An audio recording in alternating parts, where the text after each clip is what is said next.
Off the back of the last one, this one's going to be a bit of a short one because it is fundamentally very simple. We're going to try and balance the bowl in the horseshoe. The bowl is your pelvic bowl. The balance is literally the shifting of weight, balancing the hands that we covered in the last essay. And the horseshoe is this part of the foot, curved. The reason I like horseshoe is I have the alliteration or the chance to alliterate H. Horseshoe, not the heel. So you want the weight to be in that primarily all of the time, especially throughout the sequence, which is tricky because there's a tendency to shift our weight back into the heel. So that's tricky. When you do that, something happens in the spirals of the legs. Not going to go into that now. Definitely not going to go into that now. But basically, it's quite important if you want to get the channels of the left and right to balance and engage and get snug and have the key in the lock, have the plug in the socket, have the spine in the bowl. It's actually really, really important because when you get the horseshoe in a horseshoe really spiraled into the floor, screwed into the floor from the bowl, something happens to the root. That's why balancing the bowl is so important. But what does balancing the bowl mean? Well, balancing the bowl means that as the hands come forwards, the body shifts backwards. So there's a counterbalance. Otherwise, a rigidity can set inside the form, inside your body. And rigidity, as I said in the last video essay, rigidity is a symptom of the body resisting energy. And ideally, we want the form, the fabric, to be full. We don't want a really baggy shirt or an overly tight outfit because it restricts us. We want the fabric of our body to allow us to move so it doesn't resist the movements, the intention that we are putting through it, or the intention being received. We want to know what that is. That all sounds a bit complex. Let me just rewind a little bit. Fabric is literally the fascia, but I don't like the word fascia because it's a bit too anatomical. We love clothes. We love putting different clothes on. There are different layers of clothes. And so it is with the body. That's why I call it fabric.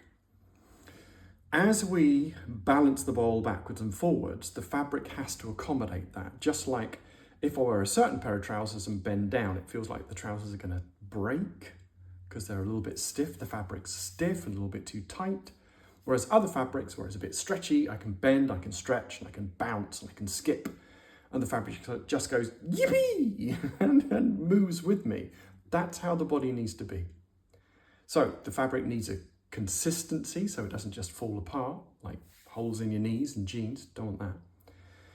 You want the bowl to be able to move, to balance the bowl. I'm pointing towards something, so forgive my little flourish of imagery.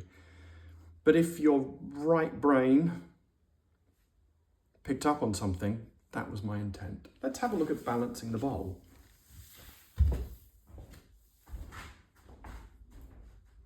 The very first movement is this to this, or movements, we should say. There are two movements there.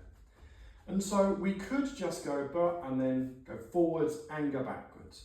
Go forwards and go backwards. But can you see that that leads to a kind of a rigidity in the body? My arms are independent of my being. That it's a snug feeling in my shoulders, but it's suboptimal. Thank you, Tom Morris. Suboptimal. So what do we need to do? We need to focus on the external rotation. So our hips go forwards and forwards and forwards and forwards and forwards. And without our arms going backwards, we end up falling over. So this is what we're going to try. Instead of the arms going backwards, what we're going to try is we're going to reach our arms forwards and reach our arms forwards and reach our arms forwards till it pulls us into the horseshoe and then we exit stage left. I want to try that. I'm going to do it once more, but I want to do it lots and lots of times. So you allow your intent to pull you and make you fall over. But instead of falling over, don't fall over. Make sure you step and not fall on your face. So here we have a reach and we lean back and we kind of reach and we allow it to pull us out of our feet. The next step after that is very simple.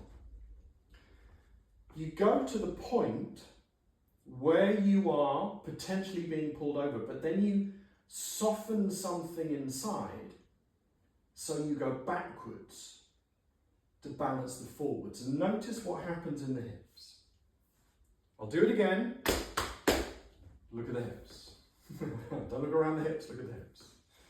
So we have the reach, and where I'd normally be pulled over, I then soften something, and so something goes backwards, and I increase the thrust, the external rotation of the legs, and the whole shape deepens. The whole shape deepens.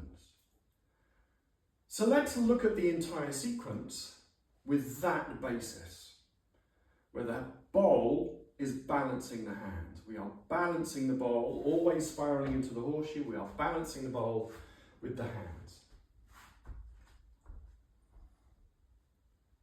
Hands to bowl. Bowl to hands. Bowl to hands, bowl to hands. Bowl stays where it is, and this is where we get a fabulous stretch in the spine. Bowl to feet, bowl to hands. Now here, the hands are trying to push the bowl forwards, which takes our spine backwards. It's trying to push the bowl forwards, and then the internal spiral lifts us, so the heart talks to the sky. And then the internal thing, we're folding, and the bowl travels back through the leg bones.